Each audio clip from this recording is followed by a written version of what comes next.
ஆண்டவருடைய பரிசுத்த நாமத்துக்கு ஸ்தோத்திரம். இந்த பெண்கள் கூடுகைக்கு உங்கள் அனைவரையும் வரவேற்கிறேன். ஆங்காங்கே நீங்க எங்கெங்க உட்கார்ந்து இந்த பெண்கள் கூடுகையில கலந்து கொண்டு இருக்கிறீங்களோ தேவன் உங்களை ஆசீர்வதிப்பாராக. இந்த கூடுகைக்கு ஆரம்பமாக நம்ம கண்களை மூடி ஆண்டு நோக்கி பார்ப்போமா? எங்களை நேசிக்கிற அன்பின் பரலோக பிதாவே, அப்பா, இந்த வேலையிலையும் ராஜா பெண்களாக நாங்கள் கூடுகை வந்திருக்கிறோம் ராஜா. தேவரீர் கத்தாவே, இந்த கூடுகையை முழுதுமையாக உங்க கரத்துல தருகிறேன். இந்த மீட்டிங்ல தேவனோட கரம் இருக்கட்டும், உங்க பிரசனம் ஆளுகை செய்யட்டும் ராஜா. நீங்க ராஜா பேசும்படியாக ஜெபிக்கிறேன்.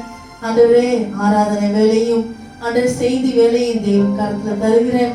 தேவரீர் கத்தாவே, இது மற்றவங்களுக்கு பிரயோஜனமாய் இருக்க தேவன் தாமே உதவி செய்யும்படியாய் ஜெபிக்கிறேன்.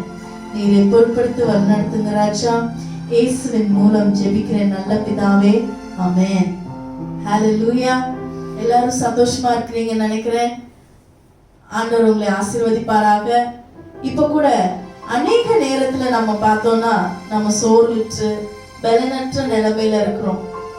ஆனா தேவன் நமக்கு பலனாய் இருக்கிறார். தேவன் நமக்கு பலன் தருகிறவராய் இருக்கிறார். நம்ம சோர்ந்து போன நேரங்கள்ல நம்ம தூக்கி சுமந்து கர்த்தர் நம்மளோடு இருக்கிறார். நமக்கு பலனை தருவார் அவர். நம்ம அனைவருக்கும் தேவனுடைய பலன் கண்டிப்பாக தேவை.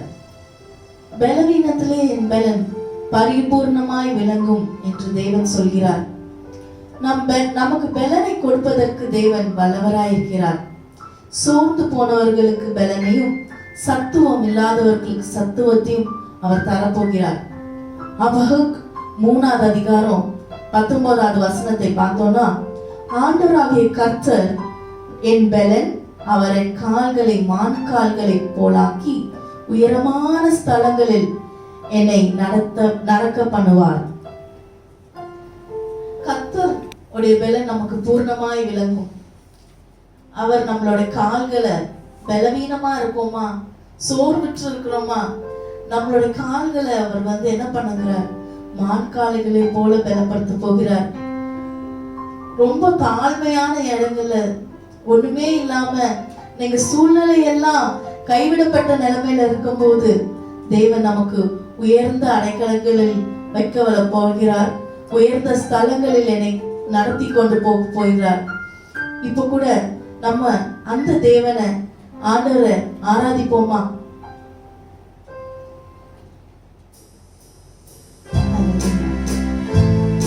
ஆண்டவரே, பலனில்லாத எங்களுக்கு பலனை தரும்படியாக ஜெபிக்கிறேன் சுவாமி. பலனொன்றும் இல்லை தேவா, ஆவியானலும் பொருந்தும் சத்துவம் இல்லாத எனக்கு சத்துவம் தந்தருளும். சத்துவம் இல்லாத எனக்கு சத்துவம் தந்தருளும்.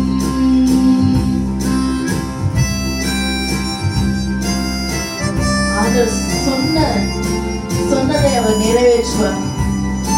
மான்கால்களை போல என்னை பலப்படுத்தும் இயேசுப்பா. உங்களோட பலனை பரிபூர்ணமாய் தேவை இயேசுப்பா. உம்மை துதிக்கிறோம் சுவாமி. மானின் கால்களை போல என் கால்களை திடப்படுத்தும். மானின் கால்களை போல என் கால்களை பலப்படுத்தும். நூலின் குமாரனை போல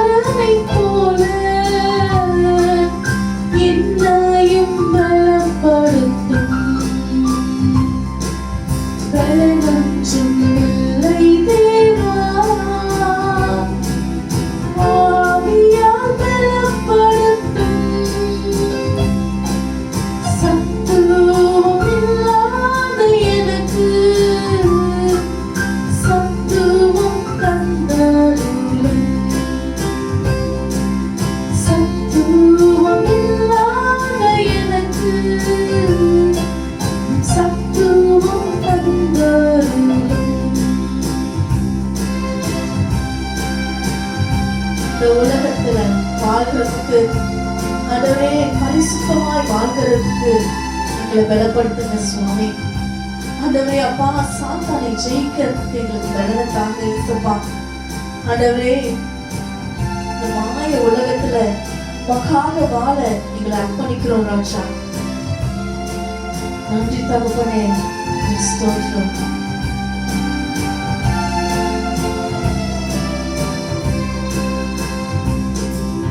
சாத்தானை ஜெயிக்க பலன் தாரும், சோதனை வெல்ல உதவும். சாத்தானை ஜெயிக்க பலன் தாரும், சோதனை ஜெயிக்க உதவும். மாய உலகத்தை ஜெயிக்க என்னையும் பலப்படுத்தும். மாய உலகத்தை ஜெயிக்க என்னையும் பலப்படுத்தும். பலனொன்றும் இல்லை தேவா, ஆவியால் பலப்படுத்தும். சத்துவம் இல்லாத எனக்கு சத்துவம் தந்தருளும். சத்துவம் இல்லாத எனக்கு உன் சத்துவம் தந்தருளும்.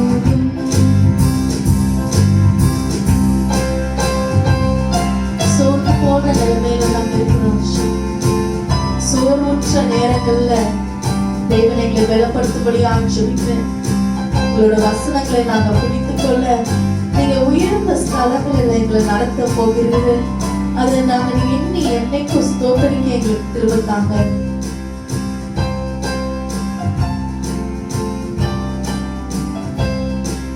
சோர்வற்ற நேரங்களில் எல்லாம் வலுவாமல் காத்து நடத்தும். சோர்வற்ற நேரங்களில் எல்லாம் வலுவாமல் காத்து நடத்தும். கழுகு போல் செட்டைகள் அடித்து உயரே எழும்ப செய்யும். கழுகு போல் செட்டைகள் அடித்து உயரே எழும்ப செய்யும். பலனொன்றும் இல்லை தேவா, ஆவியால் பலப்படுத்தும். சத்துவம் இல்லாத எனக்கு உம் சத்துவம் தந்தருளும். சத்துவம் இல்லாத எனக்கு சத்துவம் தந்தருளும். ஹல்லேலூயா. நன்றி ராஜா, ஸ்தோத்திரம். எங்களுக்கு பலனை தரப்போகிறீர்களே, உமக்கு நன்றி சுவாமி. ஆண்டவரே அப்பா, மான்கள் கால்களை போல எங்களோட கால்களை தேவன் பலப்படுத்த போகிறார்கள். ஸ்தோத்திரம் ராஜா. நீங்க எங்களோட கால்களை பலப்படுத்துவீரே, உமக்கு நன்றி ராஜா. இந்த மாய உலகத்துல உமக்காக வாழ ஆண்டவரே எங்களை பலப்படுத்துங்க சுவாமி. ஆண்டவரே அப்பா, ஆண்டவரே எங்களோட பரிசுத்தமாய் காத்து கொள்கிறதுக்கு தேவன் ஆண்டவரே நீங்க பலன் தரும்படியாய் ஜெபிக்கிறேன். ஆண்டவரே அப்பா, தாழ்ந்து போன ஆண்டவரே ஒடுக்கப்பட்ட நிலைமையில இருக்கிறேன் எங்களை தேவன் கண்ணோக்கும்படியா ஜெபிக்கிறேன். ஆங்காங்கே கர்த்தாவே கண்ணீரோடு உட்கார்ந்து இருக்கிற ஒவ்வொரு சகோதரியை தேவன் ஆசீர்வதிக்கும்படியாய் ஜெபிக்கிறேன். ஆண்டவரே உயர்ந்த ஸ்தலங்களில அவங்களை கொண்டு போய் நீங்க வைக்க போகிறேன். உங்க ஸ்தோத்திரம் ராஜா. ஆண்டவரே சோர்ந்து போன நிலைமையில இருக்கிற ஒவ்வொருத்தருக்கையும் நீங்க பலத்து தரும்படியாய் ஜெபிக்கிறேன். ஆண்டவரே சத்துவம் இல்லாதவர்களுக்கு நீங்க சத்துவத்தை தரப்போகிறீரே, உங்க ஸ்தோத்திரம் ராஜா. ஆண்டவரே அப்பா, ஆண்டவரே துயரத்துல இருக்கிற ஒவ்வொரு மகளையும் தேவன் கர்த்தாவை பார்க்கும்படியாய் ஜெபிக்கிறேன். அவர்களுக்கு கண்ணீரன் தேவன் துடைக்கும்படியாய் ஜெபிக்கிறேன் ராஜா. உங்களோட பிரசன்னம் ஆண்டவரே, உங்களோட பலன் ஆண்டவரே அவர்களுக்குள்ளார பரிபூர்ணப்படட்டும் ராஜா. ஆண்டவரே, நீங்க அப்படி செய்ய போகிறதுக்காக நன்றி. தேவரின் கர்த்தாவே, மீதியான வேலையில தேவனோட கரம் இருக்கட்டும் ராஜா. செய்தியை தேவன் ஆசீர்வதிக்கும்படியாய் ஜெபிக்கிறேன். காண்கிற ஒவ்வொருத்தருக்கும் அது ஆசீர்வாதமாய் பிரயோஜனம் உள்ளதா இருக்கேன். தேவ கிருபை தாங்க, நீரே பொறுப்படுத்த நடத்துங்க ராஜா. இயேசுவின் மூலம் ஜெபிக்கிற நல்ல பிதாவே, ஆமென். God bless you. ஆண்டவர் உங்களை ஆசீர்வதிப்பாராக.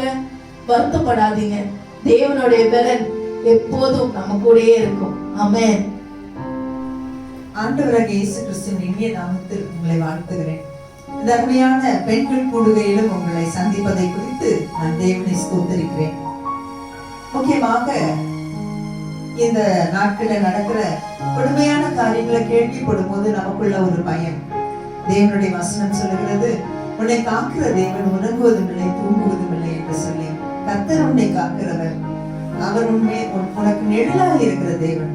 அருமையான வேலையை கூட இந்த பாடலுடைய வரிகள் இப்படியாக சொல்லுகிறது, என் தேவன் எனக்கு மேய்ப்பராய் இருக்கும் போது எனக்கு குறைவில்லையே. அவருடைய தூங்காத கண்கள், அந்த துணையான கரங்கள் எனக்கு இருக்கும் போது எனக்கு என்ன கவலை.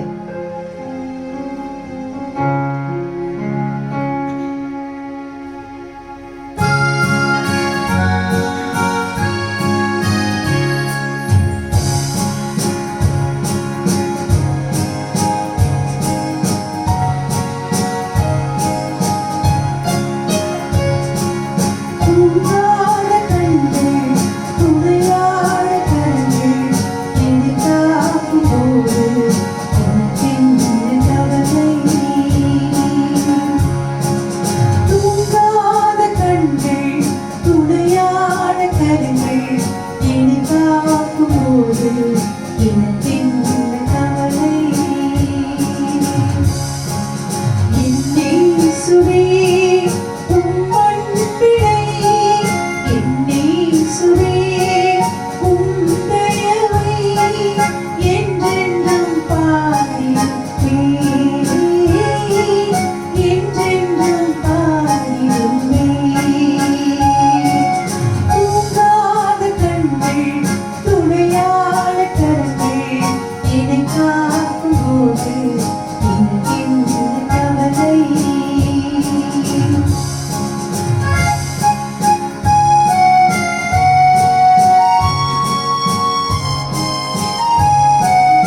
என்னேசுவே உம் தயவை என்றென்றும் பாடிடுவேன்,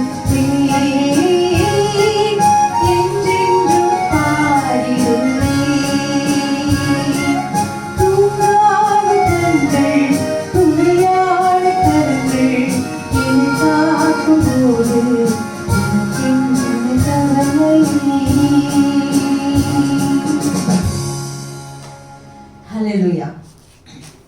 இந்த அருமையான வேலையிலையும் கூட ஒரு நிமிஷம் தலைகளை தாழ்த்தி, ஆண்டவரே என்னோடு கூட நீங்க பேசுங்க என்று சொல்லி நாம் ஒரு நிமிஷம் ஜெபிப்போம். அன்புள்ள ஆண்டவரே, இந்த அருமையான வேலையிலையும் கூட இந்த வார்த்தைக்கு நேராக கடந்து வருகிறோம் சுவாமி. எங்களோடு கூட பேசுங்க, எங்களை திடப்படுத்துங்க ராஜா. ஆண்டவரே, உங்களுடைய வார்த்தைகள் எங்களை புஷ்டியாக்கட்டும் சுவாமி. ஆண்டவரே, என்னை மறைத்து நீர் வெளிப்படுவீராக. இயேசு கிறிஸ்துவின் மூலம் ஜெபிக்கிறேன் பிதாவே, ஆமென். இந்த அருமையான வேலையிலையும் கூட லூக்கா 1ஆம் அதிகாரத்திலிருந்து சில காரியங்களை உங்களோடு கூட பகிர்ந்து கொள்ளும்படியாக நாங்கள் கடந்து வந்திருக்கிறேன். இந்த அருமையான வேலையில லூக்கா 1ஆம் அதிகாரம்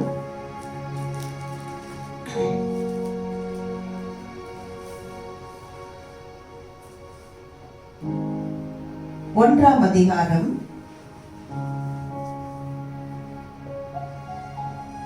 வசனங்கள் 6 அவர்கள் இருவரும் கர்த்தரிட்ட சகல கற்பனைகளின் படியேயும் நியமங்களின் படியேயும் குற்றமற்றவர்களாய் நடந்து தேவனுக்கு முன்பாக நீதி உள்ளவர்களாய் இருந்தார்கள்.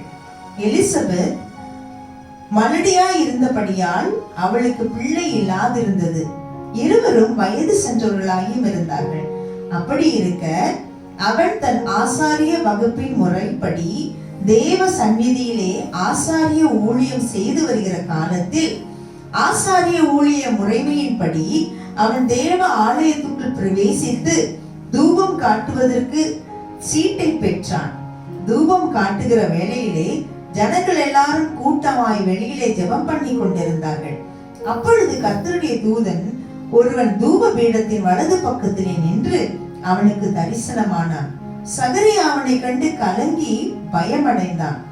தூதன் அவனை நோக்கி, சகரியாவே, பயப்படாதே, உன் வேண்டுதல் கேட்கப்பட்டது. உன் மனைவியாகிய எலிசபெத் உனக்கு ஒரு குமாரனை பெறுவாள். அவனுக்கு யோவான் என்று பெயரிடுவாயாக. ஹல்லேலூயா. தர்மையான வேலையிலையும் கூட 13ஆம் வசனத்துல தூதன் வந்து நின்று உன் வேண்டுதல் கேட்கப்பட்டது என்று சொல்லி சகரியாவை பார்த்து சொல்லுகிற ஒரு காரியத்தை நாம இங்க பார்க்கிறோம். நல்லா கொஞ்சம் யோசிச்சு பாருங்க. நாம நிறைய காரியங்களுக்காக ஜெபிக்கிறோம். நம்ம ஜெபம் பண்ணிட்டே இருக்கும்போது இதே போல ஒரு அனுபவம் நமக்கு வருது அப்படின்னு சொல்லி வச்சுக்கோங்க. உன் வேண்டுதல் கேட்கப்பட்டது. உண்மையாகவே சகரியா எப்படி பிரமித்து போனானோ அதே போல நாமளும் கூட பிரமிப்போம். அதே வேளையில ரொம்ப சந்தோஷம். ஐயோ, என்னுடைய விண்ணப்பத்துக்கு பதில் கிடைத்து விட்டது என்று சொல்லி. சோ இந்த அதிகாரத்துல இதனுடைய பின்னயத்தை பார்க்கும்போது அவனுடைய விண்ணப்பம் என்ன அப்படின்னு சொல்லி பார்க்கும்போது எலிசபெத் சகரியா இந்த தம்பதிகள் தேவனுடைய ஆசாரிய ஊழியம் செய்து வருகிற ஒரு பெண்ணனைய பார்க்கிறோம். சகரியா ஒரு ஆசாரியன், எலிசபெத்தோ அவளுடைய தகப்பனாரும் ஆரோனுடைய குமாரத்திகளில் ஒருத்தி என்று சொல்லி பார்க்கிறோம். அவனும் தேவனுடைய ஆசாரிய ஊழியம் செய்த ஒரு தகப்பனுக்கு பிறந்த ஒரு மகள். அவள் எலிசபெத்தும் சகரியாவையும் நம்ம யோசித்து பார்க்கும்போது அங்க கூட கூறப்பட்டிருக்கிற ஒரு வார்த்தை என்ன அப்படின்னு சொல்லி பார்த்தா, எலிசபெத் மலடி என்று சொல்லி கூறப்பட்டிருக்கு. இந்த அதிகாரத்துல நம்ம பார்க்கும்போது விசேஷமாக இருவரும் தேவனை ஆராதிக்கிற, தேவனுக்கு வேலை செய்கிற, தேவனுக்கு ஊழியம் செய்கிற ஒரு குடும்பத்திலிருந்து வந்திருந்தாலும் இவர்களை குறித்து வாசிக்கும் போது இருவரும் கர்த்தரிட்ட சகல கற்பனைகளின் படியையும் நியமங்களின் படியையும் குற்றமற்றவர்களாய் நடந்து தேவனுக்கு முன்பாக நீதி உள்ளவர்கள் என்று சொல்லி பார்க்கிறோம். இந்த தம்பதிகளுடைய வாழ்க்கையில தேவனுக்கு முன்பாக குற்றமற்றவர்கள், தேவனுக்கு பயந்தவர்கள், நீதி உள்ளவர்களாக இருந்தாங்கன்னு சொல்லி பார்க்கிறோம். அது மாத்திரம் இல்லாம எலிசபெத் அப்படின்னு சொன்னா அந்த பேருடைய அர்த்தம் என்ன என்று சொல்லி பார்க்கும்போது, தேவன் என் பிரமாணம். உண்மையாகவே இவள் பேருக்கு ஏற்றபடியே தேவனுடைய பிரமாணங்களுக்கு ஏற்றபடியே வாழ்ந்த ஒரு பெண். ஆனா இவளுடைய வாழ்க்கையில ஒரு குறை. அது என்ன? அவள் ஒரு மலடி என்று சொல்லி பார்க்கிறோம். இன்னைக்கு விசேஷமாக ஒரு குறை நமக்குள்ள இருக்கு அப்படின்னு சொன்னா நம்மளால சந்தோஷமா என்ன செய்ய முடியாது, வாழவே முடியாது. அது விசேஷமா ரொம்ப நாளா கல்யாணம் பண்ணி பிள்ளையே இல்ல. வேதத்துல வாசிக்கும் போது இவளை குறித்து அவன் தேவதூதன்ட்ட சகரியா கேட்கிறான், நானும் கிழவனா இருக்கேன், என்னுடைய பெண் ஜாதியும் வயது சென்றவளாயிற்றே அப்படின்னு சொல்லி கேட்கிறான். இப்ப ரொம்ப வயது சென்றவர்கள். அப்ப இப்படிப்பட்ட சூழல்ல இருவருடைய வாழ்க்கையை பார்க்கும்போது ரொம்ப சந்தோஷமான ஒரு வாழ்க்கையை தான் வாழ்ந்துட்டு இருந்திருக்கிறாங்க. எலிசபெத் அவளுக்கு இருந்த குறைய அவ பெரிய குறை மாதிரி அவ சொன்னதா நம்ம பார்க்கல. இந்த வேத வசனத்துல வாசிக்கும் போது அது அவளுக்கு ஒரு பெரிய குறையாவோ, அதுக்காக அவ கவலைப்பட்டதாகவோ, அவ முறுமுறுத்ததாகவோ, சோர்ந்து போய் உட்கார்ந்ததாகவோ நம்ம கொஞ்சம் கூட எந்த இடத்துலயுமே பார்க்கல. இன்னைக்கு அருமையான சகோதரியே, இன்னைக்கு நம்முடைய வாழ்க்கையில ஏதோ ஒரு குறை இருக்கு அப்படின்னு சொல்லும் போது, ஏதோ ஒரு இல்லாம இருக்குது, ஏதோ நான் ஒரு காரியத்துல நான் கேட்ட காரியம் கிடைக்கல அப்படின்னு சொல்லி யோசிக்கும் போது நம்ம எவ்வளவு கவலைப்படுறவங்களா இருக்கிறோம், எவ்வளவு சோர்ந்து போறவங்களா இருக்கிறோம், எவ்வளவு நம்ம சோகம் உள்ளவர்களா காணப்படுறோம். நாம கவலைப்படுறது இல்லாம நம்மளை சுற்றி நம்ம குடும்பத்துல எல்லாரையும் போட்டு கவலைப்பட வச்சிடலாமே. இன்னைக்கு நம்மளுடைய வாழ்க்கையில ஆவியானவர் நம்மோடு கூட பேசுறார். எவ்வளவு பெரிய குறை எலிசபெத்துக்கு, அவள் மலடி என்று சொல்லி பார்க்கிறோம். வேத புத்தகத்துல ஆதியாகமத்துல ராகேல குறித்து வாசிக்கும் போது அவ தன் கணவன்ட்ட எப்பவும் சண்டை போடுறா. எனக்கு புள்ள கூட இல்லைன்னா நான் செத்து போறேன் அப்படின்னு சொல்றான். சோ இப்படி இன்னைக்கு எத்தனை வேலைகள்ல ஏதோ ஒரு குறை இருக்கும் போது எப்படி குடும்பத்துல நச்சரிக்கிறவர்களா, எப்ப பார்த்தாலும் அந்த குறையே சொல்லி கொண்டு வாழ்க்கையில நம்மளும் சந்தோஷத்தை இழந்து நம்மளுடைய குடும்பத்தாருடைய சந்தோஷத்தையே நம்ம குறைத்து போடுகிற பெண்களாக காணப்படுறோம். அந்த எலிசபெத்துடைய வாழ்க்கையை பார்க்கும்போது அவன் வாழ்க்கையில அந்த மலடி எண்ணப்பட்டவளா இருந்தாலும் கொஞ்சம் கூட அவ கவலைப்படவில்லை, அவ குறை சொல்லவில்லை, ஆண்டவரையும் அவள் கோபித்துக் கொள்ளவில்லை என்று சொல்லி பார்க்கிறோம். இன்னைக்கு அருமையான சகோதரிகளே, ஒருவேளை உங்களுடைய வாழ்க்கையில கூட இன்னைக்கு இப்படிப்பட்ட ஒரு சூழ்நிலை நம்ம கடந்து போறோமா? எனக்கு கூட ஆண்டவரே ரொம்ப நாளா நான் குழந்தை பாக்கியத்துக்காக காத்துட்டு இருக்கிறேன். ஆண்டவர் நிச்சயமாக உன்னுடைய வேண்டுதலை கேட்க பண்ணுகிற தேவன். உன் விண்ணப்பத்திற்கு பதில் கொடுப்பார். கவலைப்படாதீங்க, சோர்ந்து போகாதீங்க.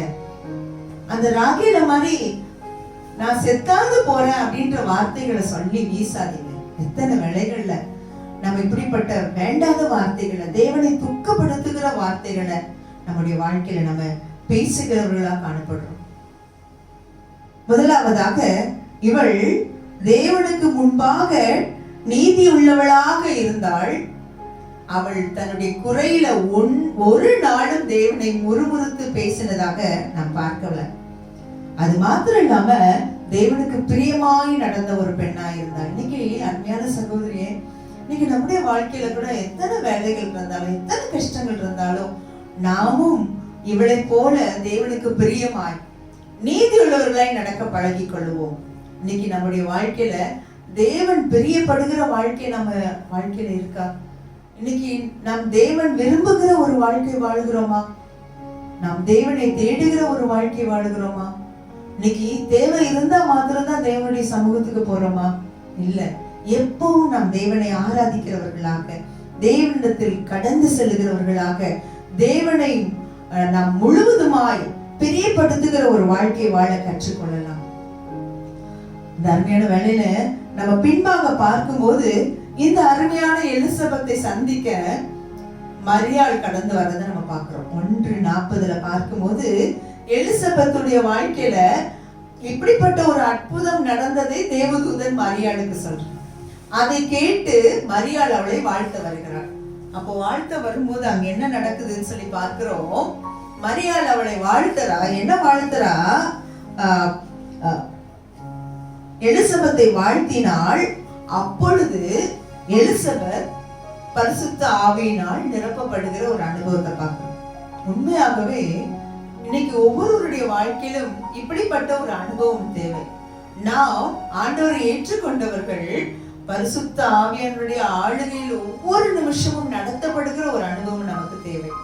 இன்னைக்கு மரியாள் அவளை வாழ்த்தும் போது அவள் பரிசுத்த ஆவியினால் நிறைந்து அவளுடைய வயிற்றுக்குள் இருந்த பிள்ளை துள்ளிற்று என்று சொல்லி பார்க்கிறோம். அது மாத்திரம் இல்லாதபடிக்கு அவள் மரியாளை வாழ்த்துகிறாள். எப்படி வாழ்த்துகிறாள்? மரியாள் அவளுக்கு தேவதூதன் தரிசனமானது எதுவுமே சொல்வதாக தெரியவில்லை. ஆனா என் ஆண்டவனுடைய தாய் என்று சொல்லி அவளை வாழ்த்துகிறத நம்ம பார்க்கிறோம். இவ்வளோ வயது சென்றவள், மரியாளோ சிறு பெண், அவளை பார்த்து தேவனுடைய தாயார் என்று சொல்லி அவள் முன்பாக தன்னை தாழ்த்துகிற ஒரு எலிசபெத்தை பார்க்கிறோம். இன்னைக்கு பிரியமானவர்களே, நமக்கு எவ்வளவு காரியங்கள் நம்ம கிட்ட பெருமைக்குரிய காரியங்கள் இருந்தாலும் நாம் தேவனுக்கு முன்பாக நம்முடைய வாழ்க்கையில் தாழ்மைப்படுத்தும் போது தேவன் நம்மை உயர்த்துவார். ஒரு நாளும் நம்மளுடைய வாழ்க்கையில எதை குறித்து நாம் பெருமை பாராட்டாதபடிக்கு நாம் தாழ்மைப்படுத்துகிறவர்களாக தேவனுடைய சமூகத்துல நாம் பிறருக்கு முன்பாக நம்மளுடைய வாழ்க்கையில பெருமை ஆழ்ந்து கொள்ளாதபடிக்கு நாம் தாழ்மைப்படும் போது தேவன் நம்மை உயர்வுக்கு நேராக நடத்த போதுமானவராய் இருக்கிறார். அந்த மாதிரி இந்த எலிசபெத்துடைய வாழ்க்கையில பார்க்கும்போது பின்பாக அவளை குறித்து அவள் துதித்து பாடுகிறதை, வாழ்த்தி பாடுகிறதை, பாக்கியவதி என்று சொல்வதை நீங்க இதுல ரொம்ப ஆழ்ந்து நீங்க பாப்பீங்கன்னு சொன்னா, இருவரும் கசின்ஸ் தான். ஆனா ஒரு நல்ல ஒரு ஐக்கியம், ஒரு ஃபெலோஷிப், ஒருவருக்கு ஒருவர் ஆவியில் நிறைந்து துதித்து பாடி தேவனை மகிமைப்படுத்துகிற ஒரு காரியத்தை பார்க்கிறோம். அருமையான சகோதரியே, உன்னுடைய வாழ்க்கையிலேயும் கூட உன்னுடைய பிரச்சனையான வேலைகள்ல, கஷ்டமான வேலைகள்ல, சோர்வான வேலைகள்ல ஆவியில் நிறைந்து நாம் ஆண்டவரை துதித்து பாட, இப்படிப்பட்ட ஒரு நல்ல ஆவியில் நிறைந்த நண்பர்களோடு இணைந்து நம்ம தேவனை துதிக்கிற ஒரு அனுபவத்துக்குள்ளாக கடந்து வரணும். உனக்கு ஆவிக்குரிய நண்பர்கள் உண்டா உன்னுடைய வாழ்க்கையில? இப்படிப்பட்ட ஒரு நல்ல ஐக்கியங்களை நாம் வைத்துக் கொள்ளும் போது உண்மையாகவே நாம் வளர்வது போலவே மற்றவர்களும் தேவனுக்குள்ளாக வளர நாம் வழி நடத்தப்படுவோம். அருமையான வேலையை கூட நம்ம ஆராய்ந்து பார்ப்போம். நாம் மற்றவர்களை வாழ்த்தும் போது, நாம் மற்றவர்களை உள்ளார மனமாற வாழ்த்தும் போது அது தேவனுக்கு முன்பாக மிகவும் ஒரு பிரியமான ஒரு காரியம்.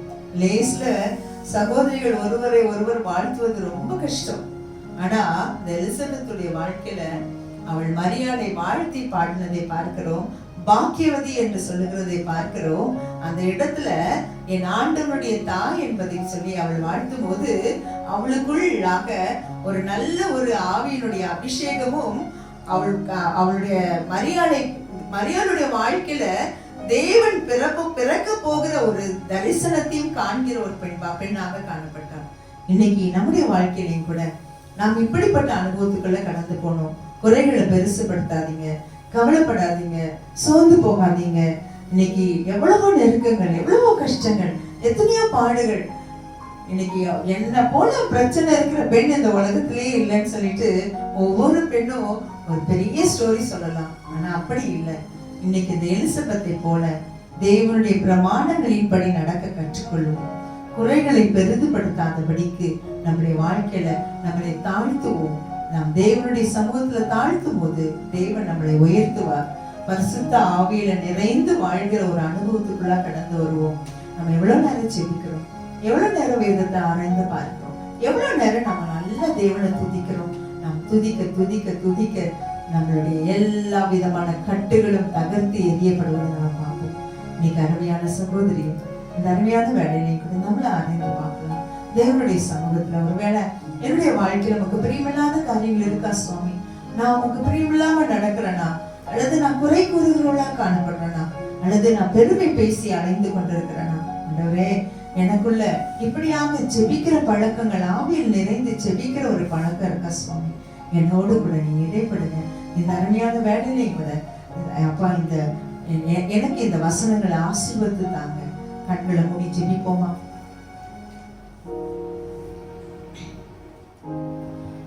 அருமையான சகோதரி, ஒரு நிமிஷம் கூட நம்ம கேட்ட வசனங்களை ஆராய்ந்து பார்ப்போம். எலிசபெத் என்ற அந்த பெண்மணியுடைய வாழ்க்கையில எவ்வளவு ஒரு அழகான ஒரு வாழ்க்கை. தன் கணவனுடைய ஊழியத்துல ஒரு தோள் கொடுத்த ஒரு பெண். அவளுக்கு எவ்வளவு பெரிய குறை இருந்தும் அவள் வாழ்க்கையில ஒரு வார்த்தை கூட அவள் சோர்ந்து போனதாகவோ கவலைப்பட்டதாகவோ சொல்லப்படவே இல்லை. தேவனுடைய கற்பனையின்படி நடந்த மகள், நீதியின்படி நடந்த மகள், தேவனுக்கு பிரியமாய் நடந்தவள். இன்னைக்கு நம்முடைய வாழ்க்கையில தேவனுடைய கற்பனையின்படி நம்ம நடக்கிறோமா? தேவனுடைய பிரமாணங்களின்படி நாம் வாழ்கிறோமா? இன்னைக்கு நம்ம நினைக்கிறதெல்லாம் நடக்கணும், நான் யோசிக்கிறதெல்லாம் கிடைக்கணும், என் விண்ணப்பத்துக்கெல்லாம் தேவன் பதில் தரணும். ஆனா எனக்கும் தேவனுக்கும் சம்பந்தமே இல்லை அப்படின்னு சொன்னா எப்படி நம்முடைய வாழ்க்கையில நம்ம நன்மையை சுதந்திரித்து கொள்ள முடியும்? எப்படி என்னுடைய விண்ணப்பம் தேவனுடைய சன்னதியில போய் கேட்கப்படும்? அந்த தம்பதிகளுக்கு தேவன் சொன்ன வார்த்தை, உன் வேண்டுதல் கேட்கப்பட்டது, உன் வேண்டுதல் கேட்கப்படணும்னு சொன்னா நீ தேவனுடைய பிரமாணங்களின்படி நட, நீதி உள்ளவளாய் நட. ஒரு நாளும் ஒரு குறை கூறுகிறவளாக, முறுமுறுக்காதபடிக்கு, சோர்ந்து போகாதபடிக்கு, காரியங்களை பார்த்து திட்டி உன்னுடைய சமாதானத்தையும் இழந்து மற்றவர்களுடைய சமாதானத்தையும் தொலைத்து விடாதே. உன்னுடைய வாழ்க்கையில ஒரு பெரிய தாழ்மையை பார்க்கணும். இன்னைக்கு நம்முடைய வாழ்க்கையில தாழ்மை இருக்கா? நான் யார் தெரியுமா? என் படிப்பு என்ன தெரியுமா? நான் எப்படிப்பட்ட குடும்பம் தெரியுமா? அப்படி அல்ல. தேவன் ஆண்டவராகிய இயேசு கிறிஸ்து அவரே தன்னை தாழ்த்தினார் என்று சொல்லி பார்க்கிறோம். நானும் நீ ஏமாத்திரம் தேவனுடைய சமூகத்துல தாழ்த்துவாயா? அவள் பரிசுத்த ஆவியினால் நிரப்பப்பட்டாள்னு சொல்லி பார்க்கிறோம். நீயும் அப்படிப்பட்ட அனுபவத்துக்குள்ள கடந்து வா. உன்னுடைய ஒவ்வொரு காரியத்தையும் ஆவிக்குள்ளாக நிறைந்து தேவனுடைய சமூகத்திற்கு. அவள் மரியாளை வாழ்த்தினது போல நீயும் தேவனுடைய அந்த பிரசன்னத்துல துதித்து பாடி தேவனை மகிமைப்படுத்து. உண்மையாகவே உன் வேண்டுதல் கேட்கப்படும். உன்னுடைய வாழ்க்கையில நன்மை உண்டாகும். நீ விரும்புகிற காரியம் உனக்கு கிடைக்கும். இப்படிப்பட்ட வாழ்க்கைக்கு உன் ஆண்டவர் அழைக்கிறார். அன்புள்ள ஆண்டவரே, இந்த அருமையான வேலையை கூட சுவாமி எங்களை நாங்க தாழ்த்துகிறோம். ஆச்சு எலிசபெத் மாறி எங்க வாழ்க்கையிலையும் உடைய பிரமாணங்களை பின்பற்ற எங்களுக்கு உதவி செய்யுங்க. நீதியாய் நடக்க உதவி செய்யுங்க. ஒரு நாளும் குறைவுகளை பெரிதுபடுத்தாதபடிக்கு ஆண்டவரே எங்க வாழ்க்கையில் உமக்கு பிரியமாய் நடக்க மாத்திரம் எங்களுக்கு உதவி செய்யுங்க. எங்களை தாழ்த்த எங்களுக்கு கற்றுக் கொடுங்க சுவாமி. பரிசுத்த ஆவியில் நிறைந்து உம்மை துதிக்க செபிக்க எங்களுக்கு உதவி செய்யுங்க. எங்களுடைய எல்லா சூழ்நிலையும் உடைய சமூகத்துல கொட்ட எங்களுக்கு கற்றுக் கொடுங்க சுவாமி. எங்களுடைய எல்லா விதமான கட்டுகளும் அறுக்கப்பட்டு போகும் ராஜா. எங்களுடைய எல்லா சூழ்நிலைகளையும் மாற்ற நீர் போதுமானவர் சுவாமி. குறைவுகளை நிறைவாக்குகிற பரிசுத்த ஆவியானவர் எங்க மத்தியில உண்டானதற்காக நாங்கள் நன்றி சொல்லுகிறோம். இந்த அருமையான வேலையிலையும் கூட சுவாமி யார் யார் இந்த ஆண்டவரே அப்பா நிகழ்ச்சியை பார்த்து கொண்டிருக்கிறாங்களோ அப்பா அவங்க மத்தியில நீங்க கடந்து வாங்க சுவாமி. நீ பெரிய காரியங்களை செய்யுங்க, பெரிய விடுதலையை கட்டளையிடுங்க ஆண்டவரே. இந்த அருமையான வேலையிலே கூட சொல்லு, எனக்கும் குழந்தை இல்லையே என்று சொல்லி கலங்கி நிற்கிற பெண்களுக்கு என் தேவனுடைய அனுகிரகம் கடந்து வரும்படியாய் ஜெபிக்கிறோம். ஒரு எலிசபெத்துக்கு செய்த தேவன் ஆண்டவரே பார்க்கிற இவர்களுக்கும் நீ செய்ய வல்லவர் ஆண்டவரே. அப்பா இயற்கைக்கு அப்பாற்பட்ட காரியங்களை செய்கிற தேவன் நீர் சுவாமி. இந்த அருமையான வேலையில இப்படிப்பட்ட பாக்கியத்தை இவர்களுக்கு நீர் தரும்படியாய் நாங்கள் ஜெபிக்கிறோம். கரங்களை அர்ப்பணிக்கிறோம். இவருடைய தேவைகள் சந்திக்கப்படட்டும். உங்களுடைய விண்ணப்பங்களுடைய சந்நிதியில் வந்து எட்டட்டும் சுவாமி. நீர் ஆசீர்வதி. இயேசு கிறிஸ்துவின் மூலம் ஜெபிக்கிறேன் பிதாவே.